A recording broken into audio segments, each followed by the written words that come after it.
porque, veja, tinha uma avó muito compreensiva, tinha uma casa que fazia comidas muito gostosas, primos que não disputavam como irmãos disputariam, e principalmente uma boneca, que era o encanto de todos nós. E afinal de contas, ele realmente conseguiu criar os personagens mais importantes da vida dele. Que compromisso Era um cara passional em relação ao país. uma literatura que a criança lê com prazer e proveito. A diferença dele de outros sonhadores é que todos sonham e ficam nas nuvens. Ele sonhou e tentou buscar.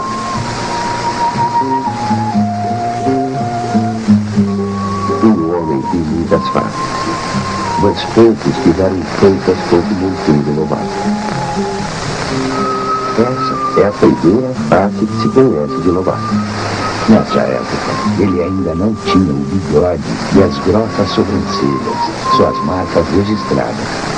Ele nasceu em 18 de abril de 1882 em Taubaté, cidade do Vale do Paraíba, no interior paulista.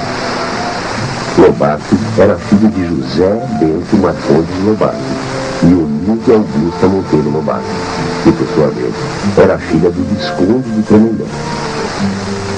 Tive cachumba aos 9 anos, sarampo aos 10 e toque comprido aos 11. Como todo mundo, sofri de espinhas aos 15. Ele sempre foi um menino muito independente. Aos 11 anos, para poder usar uma bengala que tinha as iniciais do pai, decidiu mudar seu nome. José Renato passa a se chamar José Bento Monteiro Lobato.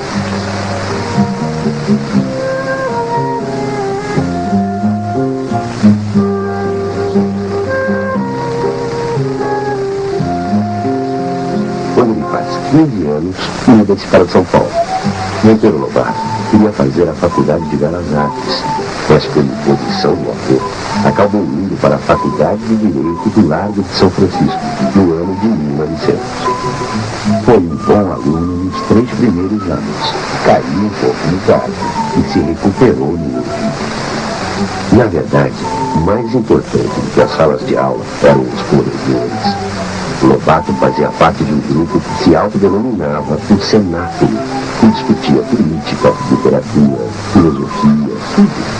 O Cenáculo nasceu em uma noite no quarto de Cândido Negreiros, a Rua do Paredão, atual Rua Xavier de Toledo, no centro de São Paulo.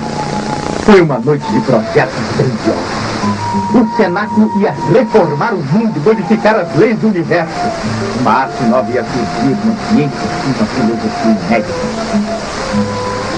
A turma passou a se reunir todos os dias da semana, a partir das 7 da noite, em uma das mesinhas do Café Guarani, na rua 15 de novembro, onde bebericavam laranjinha a 100 réus o cálice.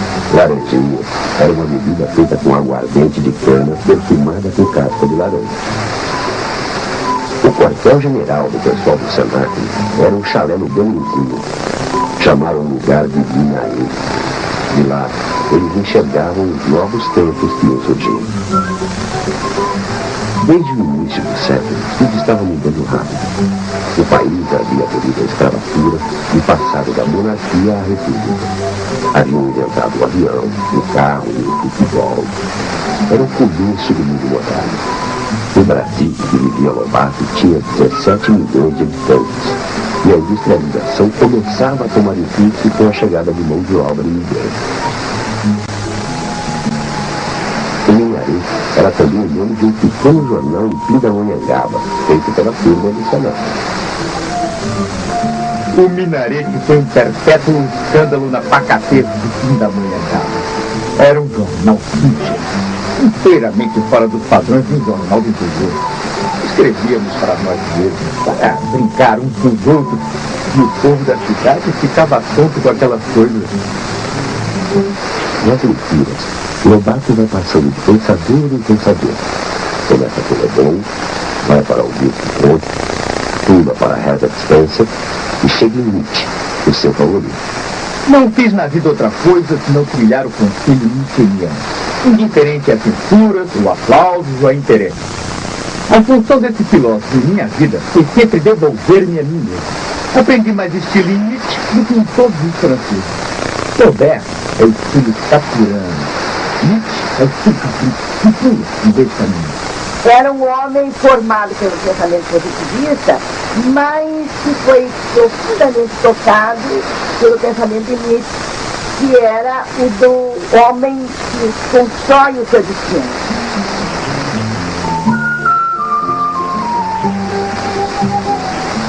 Depois de formado, Monteiro Lobato volta para Taubaté, onde conhece Terezinha, sua futura esposa, e trabalha como promotor em Peru.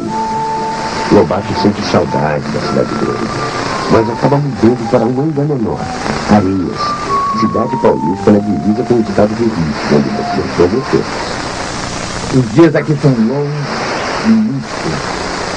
Que grande coisa a literatura. Sem ela, minha vida aqui tem dividido sentido. Lobato fica quase 4 anos em Areias, mas não fica parado. Começa a fazer traduções para o jornal O Estado de São Paulo, desenhos e caricaturas para a revista Confom e colabora na Gazeta de Notícias do Rio de Janeiro. Um homem vivo deve ser como o mar, sempre em movimento. O velho lago, manso lago azul, essa besteira.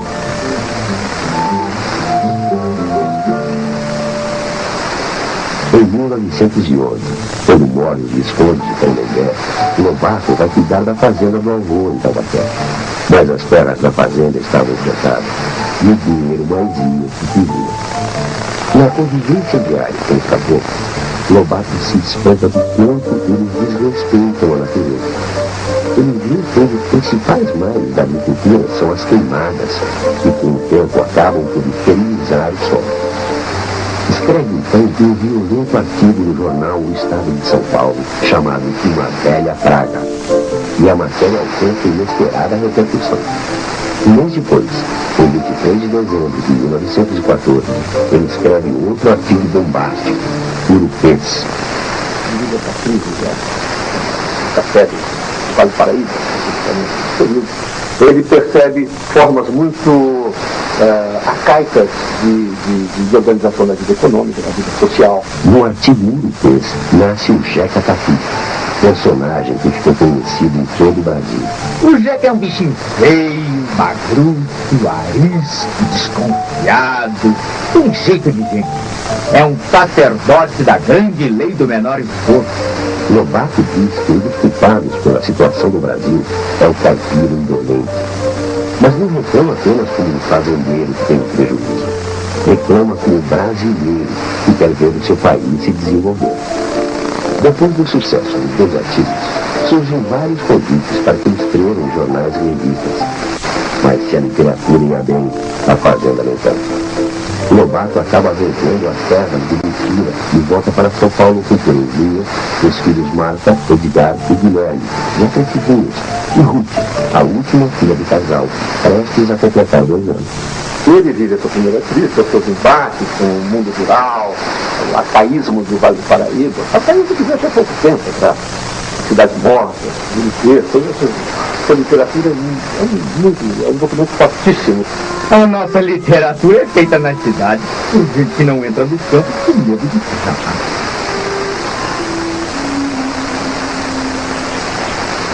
Quando volta para São Paulo, Lobato passa a maior parte do tempo conversando na redação do jornal O Estado de São Paulo. Lobato era um sapo de redação. Nessa época, Lobato se transforma num escritor publicista, um colunista, falando sobre vários assuntos.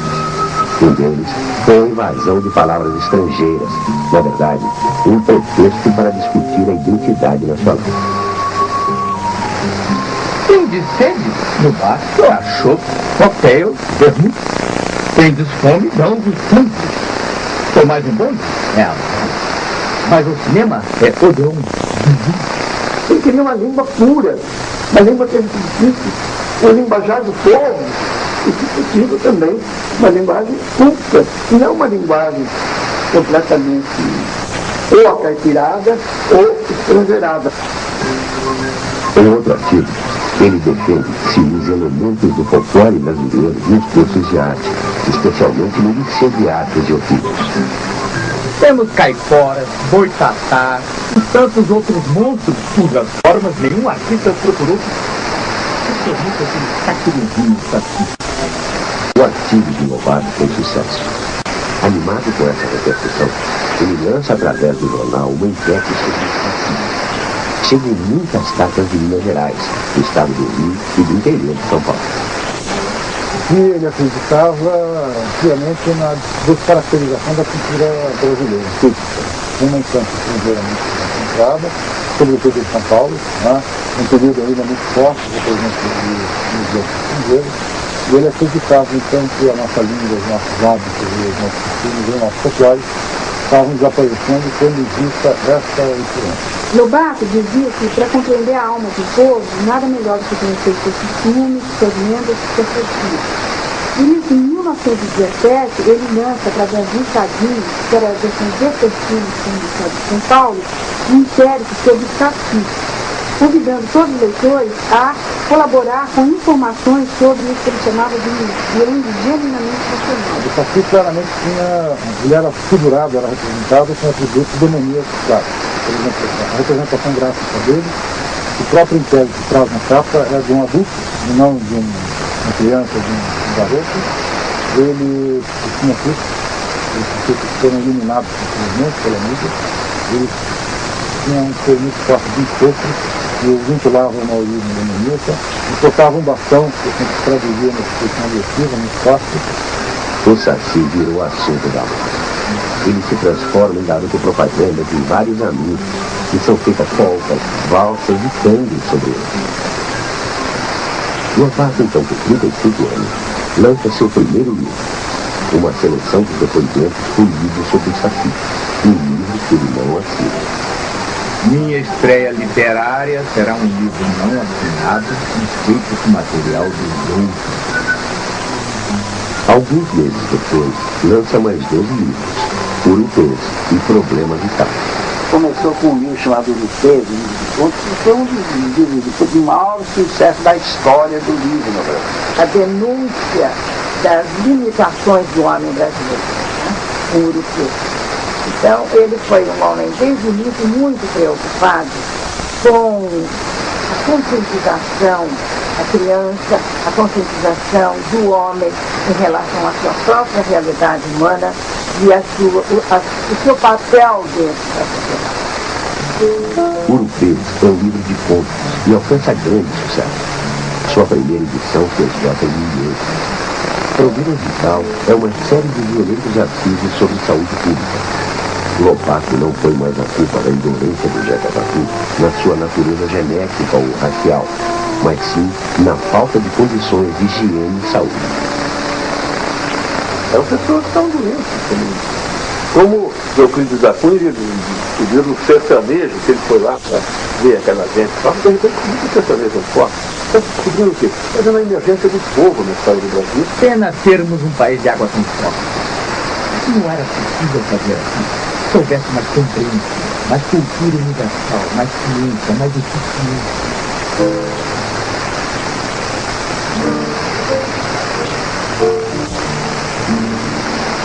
Lobato, que sempre gostou de cultura, também escrevia sobre arte. Uma de suas críticas causou grande polêmica sobre uma exposição da pintura modernista Anita Malfatti. Nos anos 10, aqui em São Paulo, ele não era apenas considerado um crítico de arte, mas ele era considerado o melhor crítico de arte.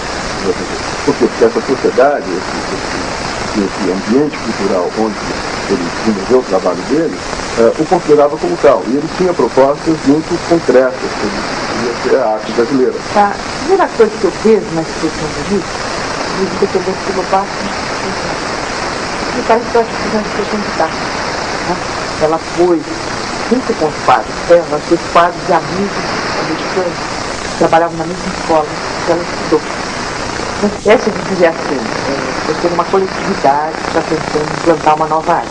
Do meu ponto de vista, Monteiro Lobato não interpretou aquela exposição da Anita Malfatti em 1917 como uma individual da arte. Ele interpretou como uma exposição internacional protagonizada por uma artista brasileira, certo? Que trazia um novo projeto para a arte brasileira que ia de encontro, de maneira efetiva e clara, contra o seu próprio projeto de Brasil. Costumo dizer que ele era conservador e até mesmo retrógrado, sob o ponto de vista histórico. Só que, na verdade, a sua proposta, assim, em plano das plásticas, era guiada pelo mesmo critério que norteava a produção de seus textos, jornalísticos e literários, que era atingir o grande público. E assim ele achava que, tanto artista quanto escritor, tinha a obrigação de utilizar uma linguagem mais clara e objetiva possível, compreensível à maioria das pessoas. Eu gosto de leitor de só com os dois tipos de artes normais e normais. Para depois passar a sua teoria. E a teoria, para mim, claramente, é entrar Depois da definição política, a corrosão nacionalista da crítica nos vai. Fica completamente perdido. Ele vê aquela exposição, que é uma exposição, do meu ponto de vista, que demonstrava, olha, existe um outro projeto, possível da primeira. Se unia ao grupo de vanguarda, seria o quê? Mudar a linguagem. Implantar uma arte nova no Brasil. Esse papel que você o Lobato, ele quer mudar coisas que dentro do Brasil não estão funcionando bem. O partido econômico, não. Dizer que Lobato era contra a Semana de 22 e que teria rompido definitivamente com os indígenas, não passa de um grande equívoco. Prova disso é que, em pleno ano de 1922, a sua editora estava publicando obras de autores modernistas, como O Homem à Morte do Menor Sofia e Os Condenados de Oswald de Andrade. Isso tudo é muito importante ressaltar. São capas ilustradas pela pintora Anita Malfatti, pivô dessa célebre polêmica de Lobato com os modernistas.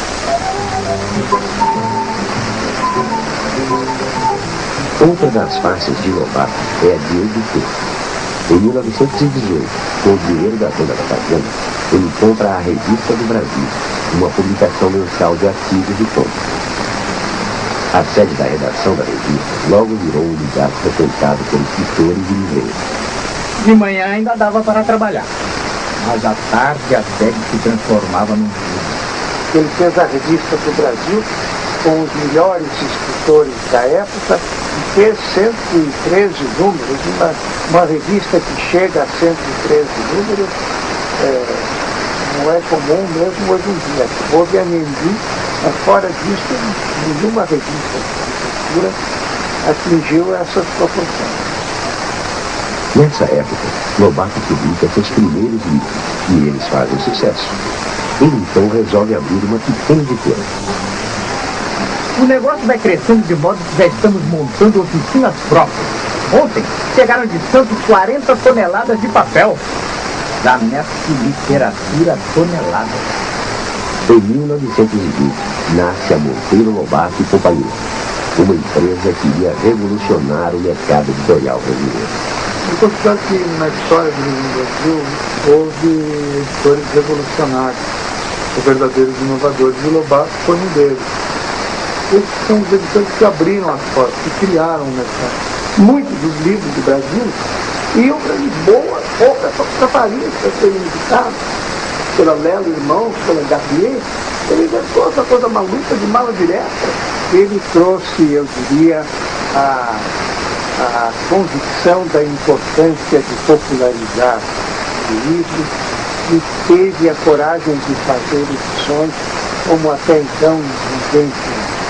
Como homem de marketing, o Lobato inovou nas capas dos livros do Monteiro Lobato Companhia, inovou na publicidade da Revista do Brasil, o livro inovou na distribuição. O Monteiro Lobato descobriu o canal de venda, vendia papelaria, vendia farmácia, vendia pelo reembolso postal. A gente tem podido dizer pelo reembolso postal. O Lobato é o autor do anúncio mais importante da história da propaganda brasileira, reconhecido pelos publicitários, que é a historinha do Zeca Tatu, distribuída pelo Pantônio. O Panfora não existiria o sucesso que manteve durante 2, 3 décadas se não fosse o Zeca Tatu. Eu sou capaz de Zeca Tatu eu adivinhar a ilustração seguinte. Na minha estudou, gosto de dizer que um outro anúncio, um outro comercial, uma outra peça de propaganda teve a tiragem, teve a penetração, a distribuição que teve o Zeca Tapuzinho, que era praticamente um anúncio do Beltrame de. Graças à editora de Lobato, os balcões das livrarias encheram-se de livros com capas vermelhas, vivamente coloridas, em contraste com a monotonia das eternas capas amarelas das brochuras francesas. O padrão das edições do século XIX era este, seguindo, em que o Vernier seguia o mesmo padrão das edições francesas. Essa capa amarela com o título sem ilustração. Já o Lobato procurou ter ilustração em quase todas as obras. Este sonetaço, por exemplo, é uma coisa bem marcante. Eu acho que pode-se dizer que o Lobato se distinguiu nas capas, ele tinha o capricho de fazer ilustrações atraentes, tornando o livro em si atraente já pela apresentação material e não só por causa do título. Em 1924, explode uma revolução de tenentes em São Paulo e a editora tem que parar sua produção por 2 meses. O número de prédios desse livro foi simplesmente estragado, subiu a milhares. Dia e noite os canhões legalistas despejavam metralhas a tonto sem o menor objetivo militar. Mesmo assim, a editora de Lobato era a maior do Brasil. Só nos 4 primeiros meses de 1925, imprimiu 142 títulos, produzindo 258 mil volumes. Animado com o sucesso, Lobato importa as mais modernas máquinas. Ele teve na ousadia seu mote como escritor e como editor. Mas o grande investimento não dá certo. Acontece um grande e longo corte de energia elétrica na cidade, o que deixava a Grácia sem poder trabalhar. Além disso, confusões bancárias e principalmente a suspensão das compras do governo, determinada pelo presidente Arthur Bernardes, acabaram por levar a editora a falência. Lobato podia, atuava como empresário, sofria como empresário. Ele, apesar de ter conseguido uma parte da indústria livreira em São Paulo, importante, Estados Unidos, maquinário, Itália, estamos defendendo lá a medida do governo, ele não hesitou em criticar o governo Bernardes, perdendo, portanto, todas as benesses, os benefícios do governo, e, portanto, sugerindo que há uma ética também forte do empresário. Na própria máquina de escrever da editora falida, Lobato bateu os estatutos de sua nova editora, a Companhia Editora Nacional.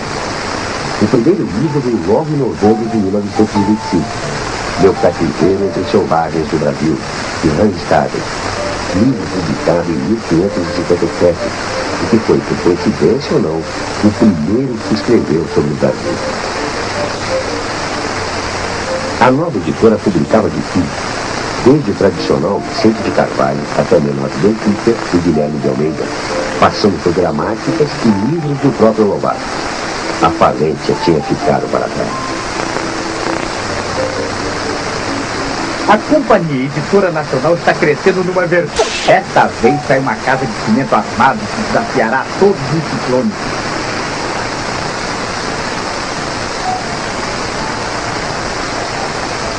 Muitos dos livros editados por Lobato foram traduzidos por ele mesmo. Calcula-se que tenha traduzido cerca de 100 livros, desde Nietzsche até Henry Ford, passando por Einstein, Jack London, H.G. Wells e Lewis Carroll. Com essas traduções, o leitor brasileiro ficava em dia com a produção literária internacional. O tradutor é um escapandrista. Mergulha na obra como um mar. Impregna-se no estilo do autor e lentamente vai moldando no barro de outro piano.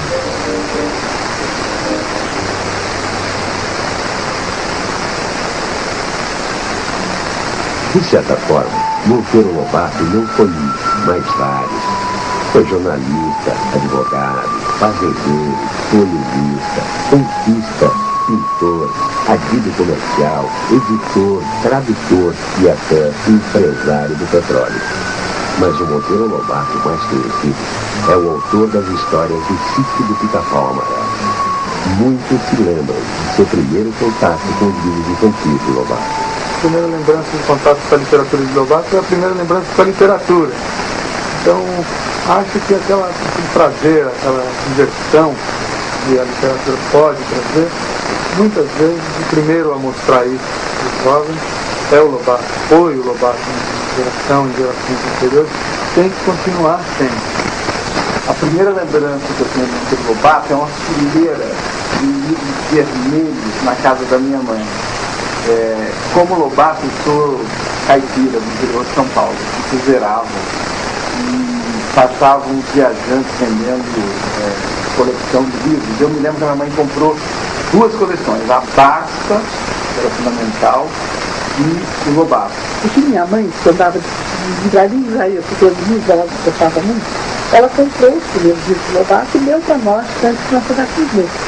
Então eu li o Lobato, eu vi o Lobato várias vezes, revia, quando gostava muito, ela gostava muito, ele foi o criador, verdadeiramente, da literatura infantil. Foi a primeira vez que foi escrito uma história para crianças com elementos bem brasileiros. Era coisa fascinante de descobrir o mundo, personagens que eu conhecia. Quer dizer, a avó, a fazenda, a negra cozinheira, quer dizer, a boneca de pano, quer dizer, tudo isso fazia parte do universo infantil. Naquele momento eu adquiri a noção da mágica e da imaginação, da fantasia que tinha em volta de mim e que eu não percebia. Desde então, muro, mangueira, goiabeira, jabucabeira, o quintal, planta, horta, tudo adquiriu uma conotação completamente diferente. E eu adorava isso, porque o meu quintal virou um mundo encantado. Monteiro Lobato demorou para começar a escrever para crianças. Só aos 38 anos, quando inicia sua carreira de editor, é que escreve seu primeiro livro infantil, A Menina do Narizinho Arrebitado.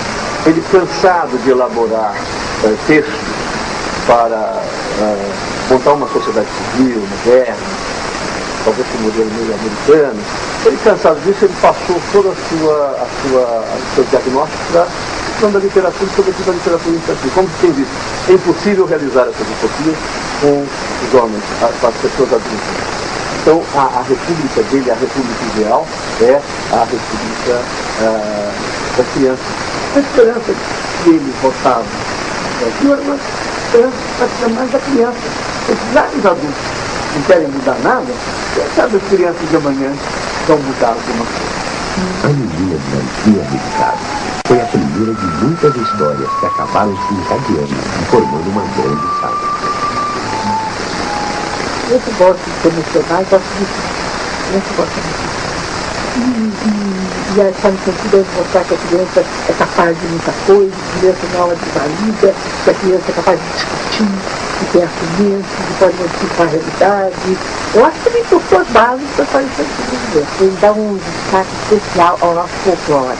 Ele trata de trazer nossas tradições e reconta histórias através da boca da Dona Sasha, da Dona Benta. Ele reconta histórias nossas. Ele fala de saci, ele fala de lobisomem, ele fala de contos tradicionais que nós temos, que vêm de outros países também, e que foram adaptados aqui à nossa cultura. Ele tem essa preocupação e ao mesmo tempo ele defender politicamente e socialmente alguns pontos de vista. Ele abriu muito e deu oportunidade a cabeças infantis e juvenis sendo estimuladas a pensar a respeito do lugar onde eles estavam vivendo. Se ele coloca Minotauro numa fazenda, ou coloca os personagens, uma cozinheira gorda, tentando entender o Minotauro, isso é maravilhoso. Ele contextualiza uma coisa que parece muito complicada, uma mulher que está acostumada a fazer doce de leite. As superou de Dona Benta. As viagens de Dona Benta, a turma toda, a Grécia de Pérez, cantavam com uma fábula. O processo criativo dele é o delícia. Na verdade, aquele pai que contar a história que o filho começa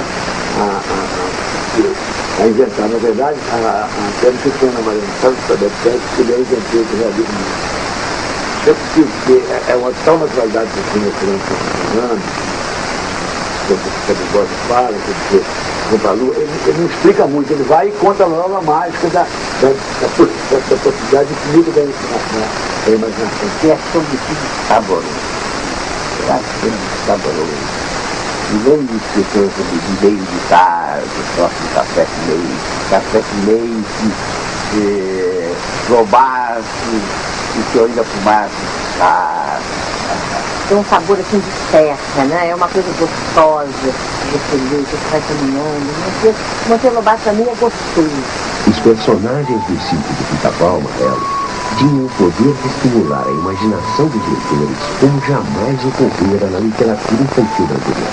Queria ser bruxa, mas quando eu descobri a Emília, eu desisti de ser bruxa da vida, resolvi ser Emília, que era muito melhor que a Emília. Porque era gente e não era gente, era bruxa e era fada, e era boa e era ruim. E a Emília veio num momento em que a minha infância, né, era só um olhar do pai ou da mãe e você já saía, não precisava nem falar, você parava. Então a Emília era uma alegria, um espanto, e ela desafiava todo mundo. A gente quer saber de dia. A da Emília eu voltei, né? E a Emília é coragem. Então a frita feminina é de coragem, né? Então eu acho que o Pedrinho se apaga muitíssimo. Aliás, o Pedrinho é que ele chama de corajoso, ele fala que corajoso. Mas é uma coragem física meio boba, né? meio diva. A coragem da Emília é diferente, uma coragem de freia, né? Uma coragem nada. O Visconde era a crítica que ele fazia ao erudito. O erudito por erudito só. Você pode ver ele em muitos grandes artistas. O Grande Otelo era uma espécie de Emília, né? O alter ego do Grande Otelo é aquele cara que fica ali, pum, de repente solta uma coisa que não podia ser falada, né? O Mazzaropi, o Oscarito, né? A Leila de Lins, né? É um pouco Emília. Buscou, por exemplo, na Anastácia, as coisas que estavam esquecidas do que era possível. Todos os personagens do Lobato eram engraçados. Quer dizer, o escritor que achou, fez do humor algo indispensável. Isso é muito dito brasileiro. Fala, o peixe que sai das águas claras, e aquela criança vai ficando maravilhada, aqueles vestidos que a narizinha descreve, né? Aquela coisa tão maravilhosa, aquilo, que ela vai ficando tão empolgada, que você não acredita que isso hoje em dia, apesar da linguagem ter uma discrepância, está um pouco desatualizada, por exemplo, mas ela entra, a criança entra nesse universo como se fosse por 50 anos atrás. Caráter, sabe, a personagem uma permanência absoluta, que nós dentro sabe como ela é, como ela é, o ponto sabe como ele é, o Pedrinho, o Mendizinho, e é fantástica, foi mim, né? Personagem mais importante da criança. Isso que dará da vida quando não dão importância literatura da criança, porque em toda essa literatura brasileira, o cara que trouxe o personagem mais acabado faz escrever para a criança, né? Ele ganhou da Capitu, ganhou da Dorinho, até hoje a família, grandes personagens da literatura mundial. Eu acho difícil algum outro autor fazer um personagem com aquela esperteza, com aquela malícia, com aquela visão do mundo, com essa crítica. A Emília, a gente tem necessidade hoje no Brasil de muitas Emílias. Amigo Monteiro Lobato, você fez bem em escrever esse livro, pois estou estudando gramática, que é a coisa mais doce do mundo. A professora me mandou decorar dizendo que, senhor Monteiro Lobato, estou lendo a história do mundo para crianças. Eu já vi no dia do meu aniversário de Natalício, que será no dia 14. E tia Anastácia, como também eu. Então, foi o que o senhor escreveu sobre os pão mágico que se em si. Pedia para me mandar um pouco desse. Os livros infantis de Lobato venderam cerca de 1,5 milhão de exemplares até meados dos anos 40. Quando foram levados para o rádio e para a televisão, alcançaram ainda mais gente. A primeira adaptação para a TV foi a da TV Tupi, transmitida ao vivo de 1952 a 1963.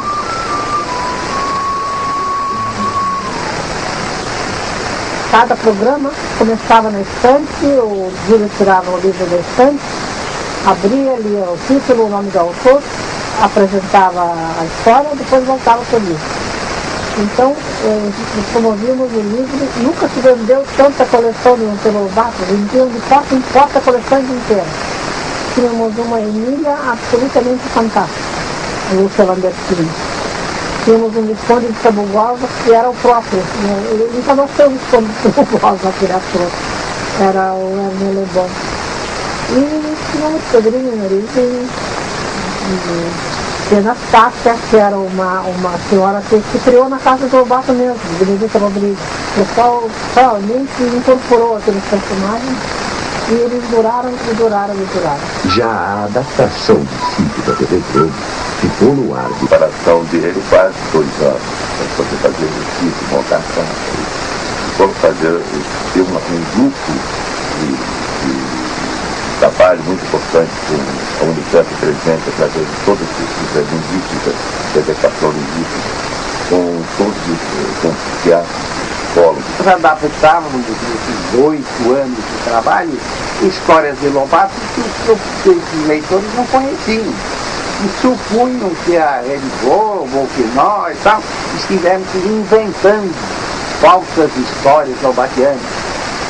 E sempre que isso é levado em conta, eu me lembro de quando fizemos uma história chamada Reinações da Fome. Emília vai perder o cabelo. Emília não tinha cabelo. Mas ele queria mostrar que coisa terrível era a era atômica que estava se aproximando e que ele previa que seria uma coisa incrível. E acredito que agora no século XXI ele começa a voltar. Ou contra o Globo, contra o outro, volta, porque é um tipo de história que está com novos encantos para cada geração. Um mundo diferente do que o adulto da turma. Por não compreender isso, é que tantos escritores fracassam na literatura infantil e o manga se deterna.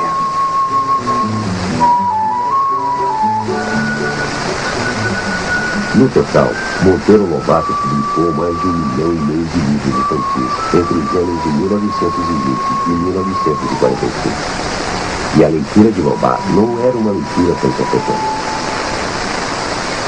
A influência das ideias de Lobato expressas nos seus livros infantis, foram muito importantes na formação da mentalidade de várias gerações brasileiras, mas especificamente essa que nos influencia.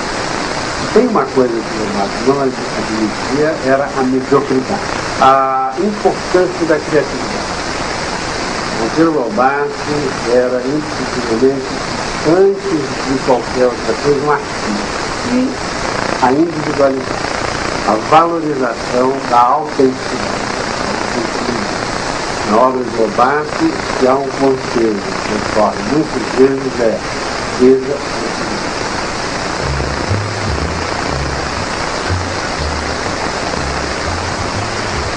Em 1927, Lobato é convidado por Washington DC para ser adido comercial nos Estados Unidos e vai para Nova York.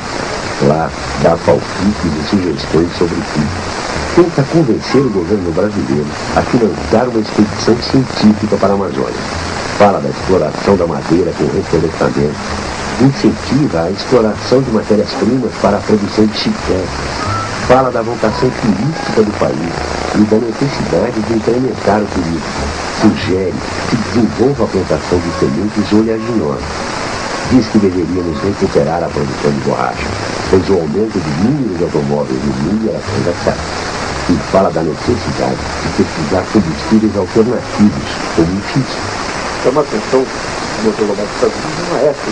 Eles trabalham muito, não tem motoria, não é o capitalismo centralismo, fascínio pela civilização americana.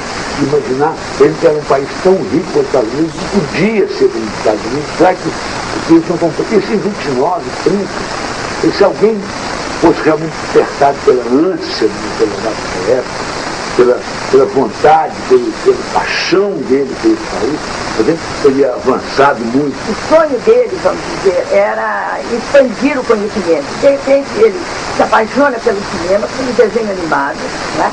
Ele vê a produção em série, daí o encanto dele, o fascínio pelo Henry Ford. Um homem com um ideal que foi, movimentou centenas de pessoas e criou riquezas, e criando bens úteis para todos. Sou um peixe que esteve fora d'água desde que nasci e só agora caiu no céu. Isso aqui é o mar que deixa o meu lado. Tudo que quer, como tudo quer. E a pátria aí me custeia com $700 por mês. Hei de devolver esse dinheiro com juros fabulosos.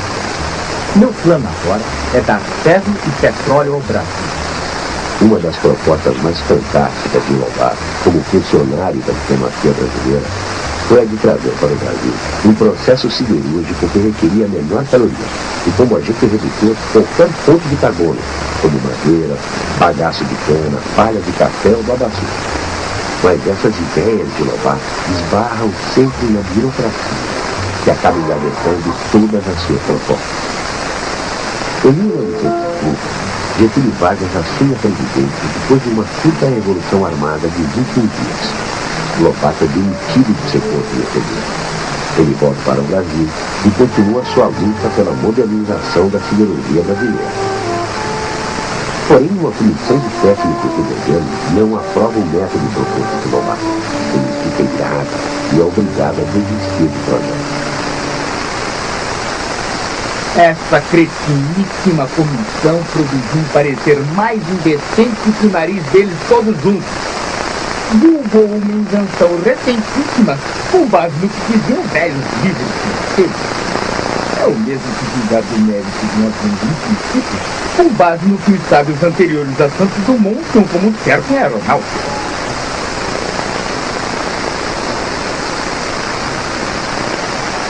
De volta ao país, Lobato se entrega a outro grande projeto: achar petróleo no Brasil. Ambição? Loucura? Apenas dó da minha terra. Um dó que nasceu em consequência de uns anos que passei nos Estados Unidos. Lobato chegara à conclusão que para se desenvolver, o Brasil precisava de petróleo e ferro. E ferro ele já tinha tentado. E agora, atrás do petróleo. Compreendi ser o petróleo a grande coisa, a coisa máxima para o Brasil. A única força com elementos capazes de arrancar os gigantes do seu corpo. Ele funda uma companhia e sai pelo Brasil fazendo conferências para vender ações. O nosso sonho de hoje é a independência econômica. E a nossa divisa é: petróleo pode ser um sangue. Petróleo, ainda que... Lobato era um empresário incomum. Seu objetivo principal era enriquecer o país e não enriquecer a si mesmo. Mas tá bom, mas açúcar não muda em nada a vida do país. Mas mais petróleo equivale a uma revolução. É o começo do Brasil de amanhã. Um forte e poderoso. É um implantador do capitalismo. Mesmo a questão do petróleo, parece um nacionalista exacerbado, mas na verdade não é bem isso. Ele está querendo jogar mais relações de mercado, por incrível que pareça. Isso é moderno demais, tão moderno que os comunistas tomaram essa bandeira. Lobato fica como uma espécie de bandeira do nacionalismo. É um idealista, ele perseguia utopias para a época. Mas hoje, quando você olha, quer dizer, essas utopias, ele foi pioneiro nessa coisa. Ele foi pioneiro nessa luta pelo petróleo. Sabe? Anos depois, quando vieram todos os movimentos nacionalistas, foram iniciados por ele. Os poços começam a ser furados. E em 1933, eles encontram um pequeno gelo. Mas Lobato tinha inimigos. As grandes empresas petrolíferas multinacionais, que eles chamam de octópodes, e o próprio rei. O serviço geológico inventa entraves e cria problemas. Depois que jorra o primeiro jato de gás em Alagoas, a oposição fica ainda mais forte. Tenho medo dos que lutam com essa arma chamada talão de cheque. A nossa gente barata demais.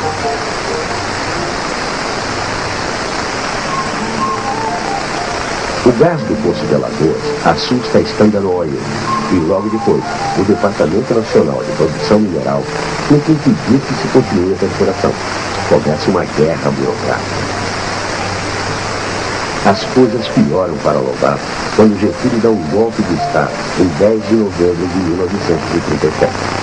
Monteiro Lobato continua protestando. Mas agora, como a imprensa estava sob censura, a única coisa que pode fazer é mandar cartas aos homens de poder, como o próprio Getúlio e Jorge Monteiro, chefe do Estado-Maior do Exército. O Conselho Nacional de Petróleo age em favor dos interesses do imperialismo. As cartas não agradam aos homens de poder, principalmente ao general Horta Barbosa, presidente do Conselho Nacional do Petróleo. É instaurado inquérito contra Lobato. Agentes policiais invadem seu escritório, a companhia de petróleo e a sua casa. Monteiro Lobato é preso. Estou preso há quase 3 dias, já me parecem 6 séculos. As horas têm 60 mil minutos. As noites não têm fim. A história oficial diz que a primeira vez que jorrou petróleo no Brasil foi em 1939, na Bahia. Não é verdade. Em 1937, lá no sítio do Pica-Pau Amarelo, jorrou petróleo. Nós fizemos o posto de Caramimbá e lá sem o Conselho Nacional de Petróleo, nem as multinacionais para atrapalhar, a coisa deu certo. Lá a coisa ficou preta de petróleo. Para Monteiro Lobato, a coisa ficou preta mesmo. Depois de 4 dias de prisão, Lobato é libertado. Porém é enquadrado na Lei de Segurança Nacional. Menos de 2 meses depois, é preso novamente. A quem perguntar por minha pessoa, diga que sou forte. Aqui sei que pode me anotar a minha foto. Diga ele que não fez a besta. Estou como queria, colhendo o que comprei. A causa do petróleo ganha muito mais com a minha detenção do que com o comodismo paurador aí do escritório. No primeiro julgamento, Lobato é considerado inocente. Manda então uma caixa de bombons e uma carta ao general Horta Barbosa. Passei nesta prisão mineral dias inesquecíveis e sempre me lembrarei com a maior saudade. Pude observar que a maioria dos detentos é gente de alma muito mais rica e nobre do que gente de alto bordo da fruta. O resultado dos bombons e da carta foi que, em segunda instância, Lobato é julgado culpado pelo unanimidade. Como tenho pena de vocês da escola. Enquanto inúmeras preocupações nos atormentam, eu aqui não tenho nenhuma. Tudo fácil. Não tenho medo de ladrões nem de assassinos. E o que mais importa, não tenho medo de ser preso. Monteiro Lobato ficou preso por 90 dias. Depois que me vi condenado posto numa cadeia de assassinos e ladrões, só porque teimei demais em dar petróleo à minha terra, morri em um pedaço no mar. Onde Lobato fracassou, ele deixou sementes tão fortes e as coisas que ele construiu acabaram dando certo. Nas editoras, foram editoras que prosperaram muito, fizeram muita coisa. Lobato foi bonito, saiu da sociedade. A aventura do petróleo, que Lobato iniciou e que hoje é o maior indústria do planeta. Os livros de Lobato sempre tiveram sucesso na Argentina. Em 1946, Lobato vai morar no país vizinho. Ando mais feliz que um peru assado, livre da pátria dos parasitas crônicos, dos fãs que querem prepar, doidos, das filas da Praça da Sé, dos decretos de leis e da arte moderna. Às vezes, tem até remorso de andar num tempo em que tanta gente em minha terra chora por um pão. Como não conseguia ficar parado, junta-se aos amigos e funda uma editora, a Editorial Arte.